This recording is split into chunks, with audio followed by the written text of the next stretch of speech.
अस्सलाम वालेकुम to everyone. जिस टॉपिक हम बात करने वाले हैं वो आज है स्टैटिस्टिकल इन्फ्लुएंस पार्ट वन। हम स्टैटिस्टिकल इन्फ्लुएंस डील करने वाले हैं वन बुक को, और इसका जो कोड है वो STA 607 है।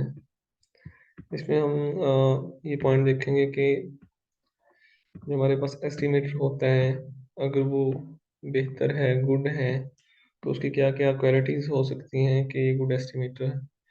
तो हम सबसे पहले यहाँ पे कुछ पॉइंट भी मेंशन किए गए हैं। आप बुक के रिलेट वहाँ पे एग्जांपल लेट देख सकते हैं।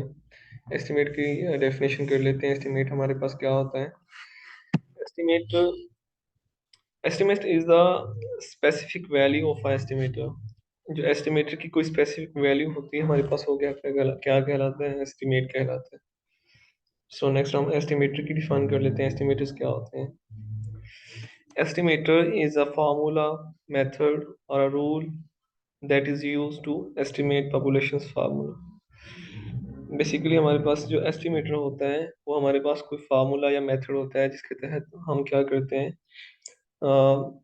जो पॉपुलेशन का फार्मूला है उसे हम निकालते हैं, यूज करते हैं उसमें। नेक्स्ट पे बात कर लेते हैं। हमारे पास जैसे कि पहले बात हुई थी कि जो एस्टिमेटर होता है उसकी प्रॉपर्टीज हैं कुछ। अगर वो गुड एस्टिमेटर हो तो उसके पास ये प्रॉपर्टीज होंगी। हमारे पास है properties of estimators. Number one पे हम लिखने वाले हैं अनबायसनेस, सेकंड पे देखने वाले हैं कंसिस्टेंसी, थर्ड पे सफिशिएंसी, और फोर्थ पे एफिशिएंसी, और फिफ्थ पे कंप्लीटनेस देखने वाले हैं। नंबर वन को डिस्कस करते हैं। नंबर वन की जो डिफाइनिंग फॉर्म है जिसमें हम तारीफ उसकी कर सकते हैं, डेफिनेशन कर सकते हैं, वो देख लेते हैं।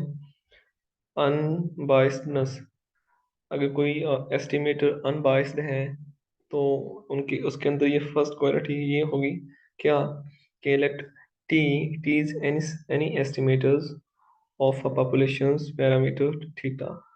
यहाँ पे बात समझने की कोशिश करें। जो हमारे पास बात कही गई है वो ये कही गई है कि हमारे पास जो थीटा है वो पैरामीटर है। पैरामीटर हमारे पास जैसे कि पॉपुलेशन के जैसे पैरामीटर्स होते हैं वैसे, ठीक है।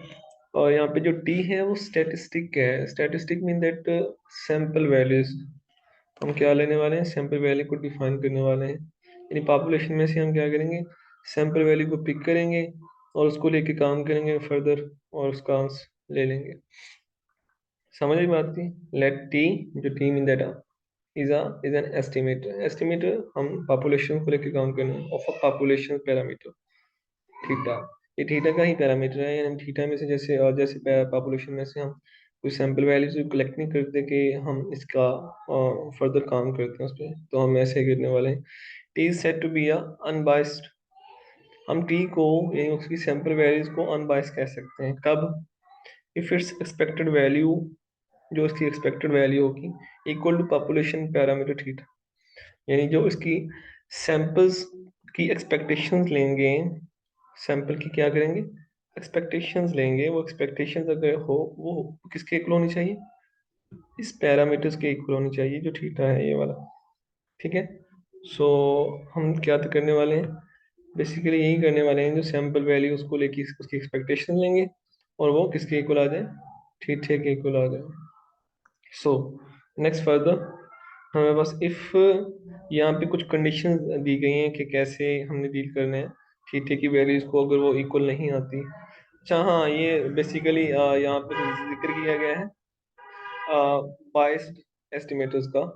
तो हम उसको देखने वाले हैं। अगर फॉर एग्जांपल आपके पास जो वैल्यूज हैं वो एक्सपेक्टेशन लेते हैं और वो पैरामीटर्स के इक्वल नहीं आती, पॉपुलेशन के इक्वल नहीं आती, देन हम जो टी होगा यानी वो जो सैंपल्स होगा is said to be a biased estimator of a theta. हम कह देंगे ये बाइस्ड है। बेसिकली आपको शायद पता हो कि जो बाइस्ड चीज़ होती है वो क्या होती है। एक है अनबाइस्ड। अनबाइस्ड को थोड़ा सा डील कर लेते हैं। अनबाइस्ड में आपको सादा अल्फाज में ये बता दूं कि जो अनबाइस्ड होती है उसका, अगर मैं सैंपल कलेक्ट करता हूँ पॉपुलेशन में से, उसका जो आंसर होगा वो बिल्कुल अकॉर्डिंग टू जो पैरामीटर होगा यानी जो पॉपुलेशन होगी उसी के रिलेट आएगा, ठीक? मतलब उसमें कोई डिफेक्ट नहीं होगा, उसमें कोई मिस्टेक्स नहीं होंगी, उसमें कोई फर्दर और फैक्टर इन्वॉल्व नहीं होगा जिसकी वजह से मेरे पास जो सैंपल की वैल्यूज़ है वो पॉपुलेशन के इक्वल ना आए। लेकिन जो बायस होता है इसकी बात कर लेते हैं। बायस में हम ये कह सकते हैं कि जब हम सैंपल्स कलेक्ट करते हैं और सैंपल्स को फर्दर काम करते हैं और वो अगर पॉपुलेशन के इक्वल नहीं आती, तो इसका मतलब ये है कि कोई ना कोई ऐसा फैक्टर इन्वॉल्व है या कोई ऐसी मिस्टेक हो चुकी है जिसकी वजह से ये जो हम सैंपल्स लेके जो काम किया है वो पॉपुलेशन के इक्वल नहीं आ रही। दैट्स पे हम अ, जिसमें मिस्टेक्स इन्वॉल्व हों तो हम वो हमारे पास क्या कहलाती है, बाइस्ड होती है, वो उसे हम बाइस कहते हैं। ये सादा अल्फाज में इसको हम अंडरस्टैंड कर सकते हैं ऐसे कि कोई चीज़ जब हम एक्सपेक्टेशन लेते हैं, जैसा कि यहाँ पे भी लिखा गया कि एक्सपेक्टेशंस जो होती हैं, अगर उसके लें तो वो अगर वो पॉपुलेशन के इक्वल ना आए, तो इसका मतलब ये होगा कि वो बाइस्ड है। बाइस का मतलब वो बिल्कुल भी पॉपुलेशन को फॉलो नहीं कर रही या उसमें कोई ऐसा फैक्टर इन्वॉल्व है जिसकी वजह से क्या हो रहा है, वो पॉपुलेशन के इक्वल नहीं आ रही। दैट्स पे हम उसे बाइस्ड कह देते हैं। तो हम जो बाइस्ड होती हैं, हम ऐसे फाइंड आउट कर सकते हैं कि बाइस हम यहाँ पे लिखा bias is equal to expectation of T minus theta. तो ये यहाँ पे कुछ प्रॉपर्टीज दी गई हैं कि ये बाइस के ही रिलेटेड है। ये जो प्रॉपर्टीज हैं, अगर कोई चीज़ बाइस हो तो उसे हम कैसे कह सकते हैं कि ये बाइस है। If expectations of T greater than the parameter, यानी जो हमारे पास थीटा है, अगर हम एक्सपेक्टेशन लेते हैं अगर वो पैरामीटर से ही पॉपुलेशन से ही बड़ी आ जाती है, then bias is said to be a positive. हम इस बाइस को क्या कह देंगे, ये पॉजिटिव बाइस है। ठीक रहा।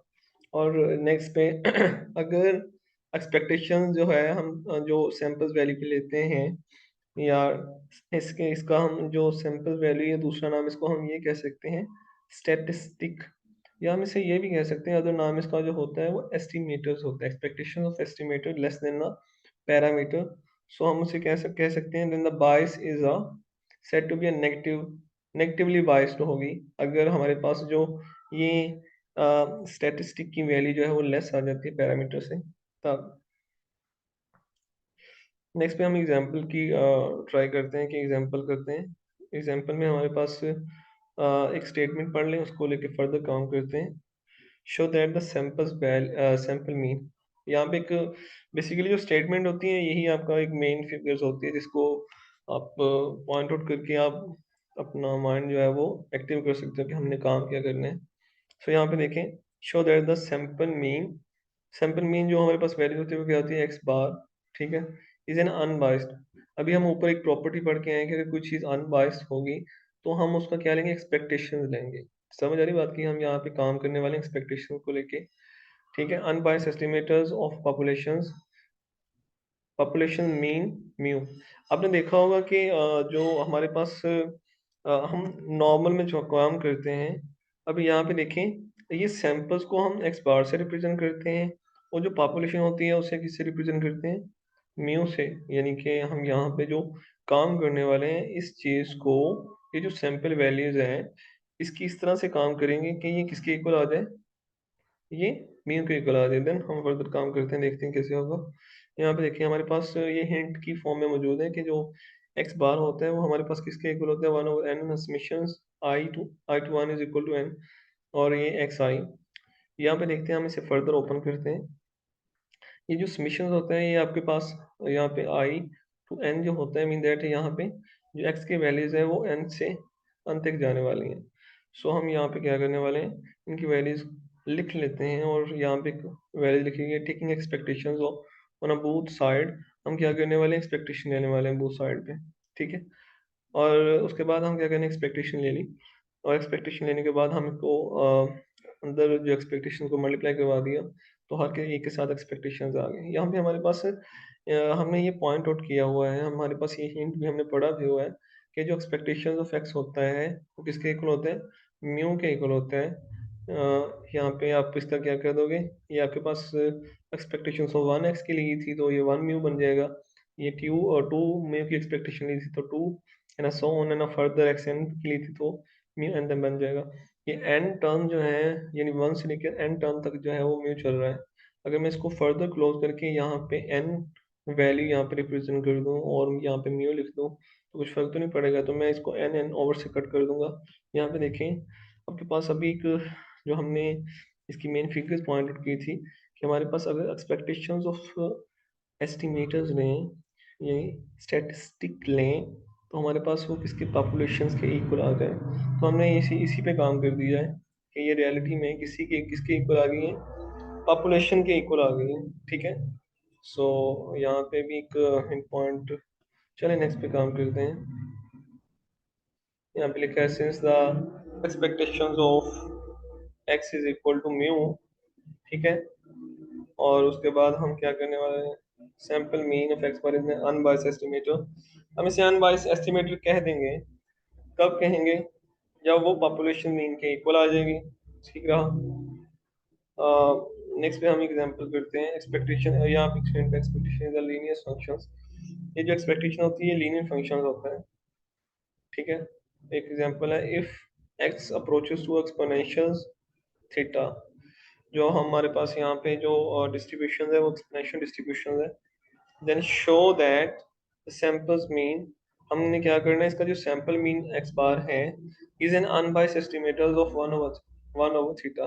अब यहाँ पे हम देखने वाले हैं जो जो यहाँ पे जो काम हमने करना है वो ये करना है कि 1/थीटे को लेके डीलिंग करनी है। अगर आपको याद होगा जो एक्सपोनेंशियल डिस्ट्रीब्यूशन हुआ करती है तो उसकी जो वैल्यूज होती है यहाँ पे मेंशन है, यहाँ पे देखिएगा। ठीक है, यहाँ F of X is equal to Q E की पावर माइनस थीटा एक्स, और ये आई एक्स मॉडुलस होता है 0 to इन्फिनिटी। ये हमारे पास एक लिमिटेशंस होती हैं इसकी, अपर लिमिट और लोअर लिमिट। हमने यहाँ पे देखा है कि जो एक्सपेक्टेशन सॉरी एक्स बार जो होता है वो 1/x और समेशन ऑफ एक्स होता है। हम इसी का एक्सपेक्टेशन लेने वाले हैं। एक्सपेक्टेशन ले लिया और जो कांस्टेंट वैल्यू वो बाहर आ गई, और जो वेरिएबल्स थे उसके साथ क्या करेंगे, एक्सपेक्टेशन मल्टीप्लाई करेंगे। लेकिन हमने जब देखा कि एक्सपेक्टेशन इस पे मल्टीप्लाई करने वाली है तो क्या करेगा, एक्सपेक्टेशन ये एन आ जाएगा, जो समेशन क्या बन जाएगा, एन बन जाएगा। ठीक है, और ये एक्सपेक्टेशन अभी आप पढ़ के आगे एक्सपेक्टेशंस जो एक्स होती है वो हम फर्दर सॉल्व करने वाले हैं। यहाँ पे एन एन से कट डाउन करके, और यहाँ पे आपने देखा होगा कि expectation of x bar expectation of X is equal to जो होती है, ये जो हमारे पास फंक्शंस होते हैं इस फंक्शंस के इक्वल होती है। यहाँ पे फंक्शन की वैल्यू पुट करने वाले हैं, यानी यहाँ पे हम एक्स लिखा हुआ है, F of x, D of x. यहाँ पे जो एफ ऑफ एक्स है, हम इसके रिलेटेड जो हमारे पास ऊपर वैल्यू थी ना वो हम दर्ज करने वाले हैं, जो डिस्ट्रीब्यूशन की हमारे पास वैल्यू थी। यहाँ पे एक्स एज इट इज, और उसके बाद हमारे पास यहाँ पे क्या रहा, जो हम फंक्शंस के ऊपर यहाँ पे फंक्शन पे वैल्यू दी थी, यहाँ पे एफ ऑफ एक्स की वैल्यू यहाँ, तो इसके इक्वल हमने वो पुट कर दी। पुट करने के बाद ये हमारे पास एक जो थीटा ये कांस्टेंट है, हमने इसे बाहर ले लिए। बाहर लेने के बाद हम यहाँ पे देखें, ये जो e की पावर्स माइनस थीटा एक्स है, ये जो वैल्यू हम इस तरह इसका सोल्यूशन नहीं कर सकते। बेसिकली ये प्रोडक्ट हो रहा है, ये मल्टीप्लाई कर रहा है, तो दो से ज़्यादा चीज़ें इन्वॉल्व हैं। बेसिकली हम यहाँ पे चाहते हैं कि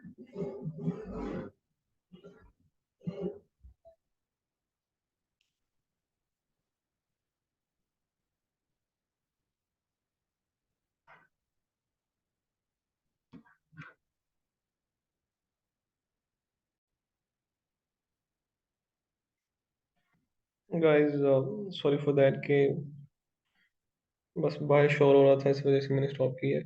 नेक्स्ट पढ़ते हैं। हम क्या करने वाले हैं कि ये जो मल्टीप्लाई कर रहे हैं, हम इसका जो है वो एक सिंपल एक डिजिट्स लेने वाले हैं जिसके तहत हम कुछ सोल्यूशन दे सकें। सो हमने इसको कंसीडर कर लिया कि ये जो क्या ऑफ एक्स है इज इक्वल टू वाई है। सो उसके बाद हम यहाँ पे एक्स की वैल्यू जो है वो रखने वाले हैं के लिए, और ये जो मल्टीप्लाई कर रहा है ये फर्दर डिवाइड हो जाएगा इधर आके।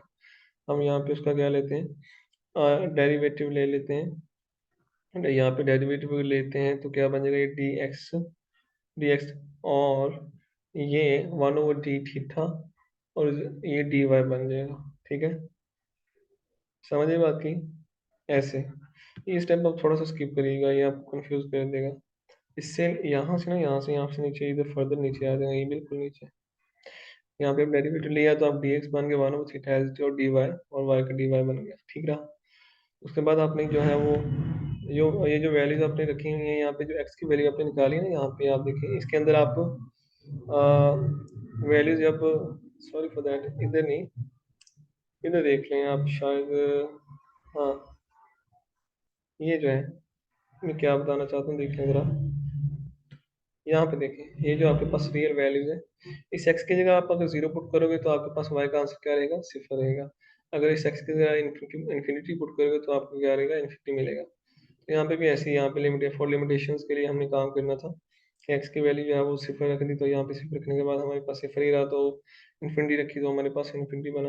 ये बेसिकली यहाँ पे हम ना इंटेग्रल्स पे भी ये वैल्यूज को पुट करते होते हैं, इस वजह से हमने ऐसा किया। हमारे पास यहाँ पे अगर अगर आपको याद होगा तो यहाँ पे x की वैल्यू हुआ करती थी, यहाँ पे e की पावर माइनस एक्स थीटा या थीटा एक्स। और x की वैल्यू को हमने कंसीडर किया था कि यहाँ पे देखिए, अगर ऊपर आपको याद होगा, यहाँ याद रहा होगा, ये जो x की वैल्यू है, यहाँ पे देखिए x is equal to Y over theta.